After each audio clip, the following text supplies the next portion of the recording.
तो भैया कौन बनेगा करोड़पति के अंदर 7 करोड़ का सवाल आया था और इस सवाल का जवाब किसी को नहीं पता था। How to select best strike price for option trading. हाँ भैया, ये सवाल दुनिया का सबसे बड़ा सवाल है। अगर इसका ही हल मिल जाए तो शायद कौन बनेगा करोड़पति का हल निकल जाएगा।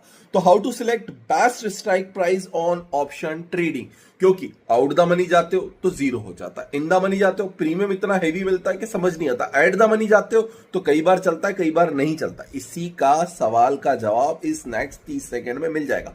फॉलो करो सबसे पहले ट्रेड विद निखिल को, और मेरे साथ में ट्रेड करने के लिए 9301723368 पर मैसेज करो।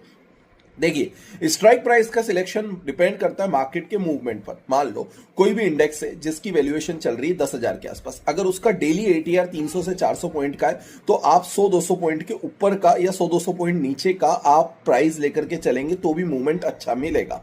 अगर उसका डेली मूवमेंट 1000 पॉइंट का, 1500 पॉइंट का, 2000 पॉइंट का, तो आप आउट द मनी जा सकते हो, क्योंकि आउट द मनी में भी उसका मूवमेंट आ जाएगा। लेकिन उसका मूवमेंट अगर 50 से 60 पॉइंट ही रह गया है तब आपको इन द मनी में ही उतरना पड़ेगा, क्योंकि इन द मनी के अलावा वो कहीं पर भी उसका स्ट्राइक प्राइस मूव नहीं करने वाला। एग्जांपल के तौर पर अगर मैं बीटीसी का यहां पर उदाहरण लेता हूं, जिसका वॉल्यूम भी अच्छा है और वॉलेटिलिटी जो है वो 2 से 3,000 पॉइंट की रहती है, तो मैं बीटीसी पर 1000 पॉइंट ऊपर के ऑप्शंस को सिलेक्ट करना प्रेफर करता हूं। लेकिन इथेरियम की बात करूं जिसका मूवमेंट 20 से 25 पॉइंट होता है, तो मैं उसका एट द मनी ही रखता हूं। आउट द मनी गया ना तो मेरे गए सब।